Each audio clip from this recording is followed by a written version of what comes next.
Sa ibang balita, mga kabombot Star Nation, itong pang-aabuso naman sa umano'y reception rights sa Basilan, mariing kinundina ng Philippine National Police. Higit sa 100 mga kapulisan nakatakdang magsampa ng kaso hinggil sa nasabing insidente. Yan ang mga balik na tinutukan ni Bombo Bea Piniza.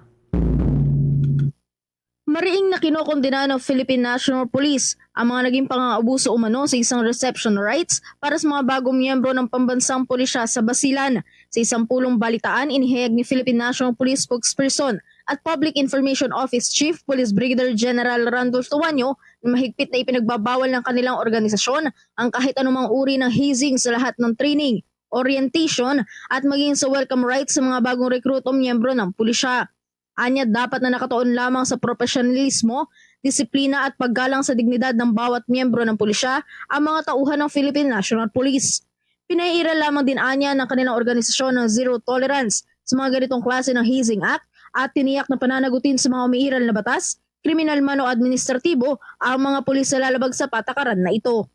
Kaya sinabi po din ni Chief PNP kanina na mahigpit na pinagbabawal ng Philippine National Police ang anumang uri ng hazing sa lahat ng training, orientation at welcome rights ng ating mga personnel.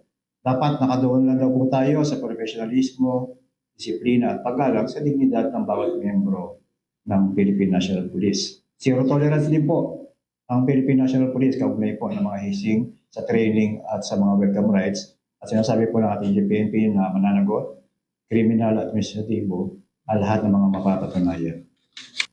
Samantala, 18 naman na bahagi ng initiation rights na itong nakatakdang magsampa ng mga reklamo kasama ng halos 100 na iba pa na siyang isa sa ilalim naman sa mga medical examinations.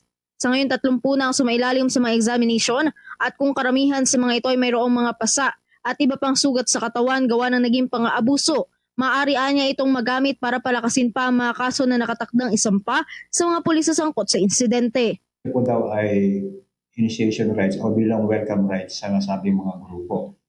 Ang nasabi pong numero ay umaabot po, ang original na complainant po ay 18 at kasama po magrereklamo accordingly sa investigation na natanggap natin additional 110.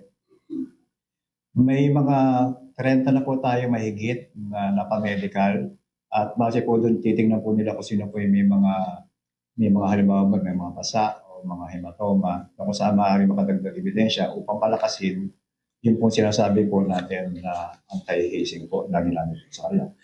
Samantala, bilang pagpapakita naman ng mariing na pagkondena ng Regional Director ng Police Regional Office Bangsamoro Autonomous Region, sinibak na sa pwesto ang 70 miyembro ng Regional Force Battalion 14B na siyang na-identify na nakibahagi sa welcome rights kasama ng 12 iba pa, nakasama rin sa naging pang-aabuso.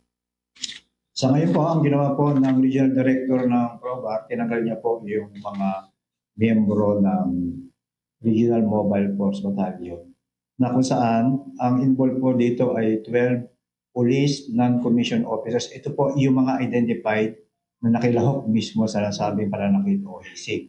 At inaalam pa po sa kasalukuyan kung may mga police commissioned officers naman po na involved dito. Sa ngayon, inilagay muna ang mga relief ng mga pulis sa Regional Personal Records Management Division ng Regional Police Holding and Accounting Section sa Maguindanao del Norte habang umuusad naman ang mga investigasyon hinggil sa pang-aabuso. Mula dito sa Camp Crame sa Quezon City, ito si Bombo Bea Piniza. And this is Bombo Radio Philippines, the #1 and most trusted source of news and information. Basta Radio, Bombo!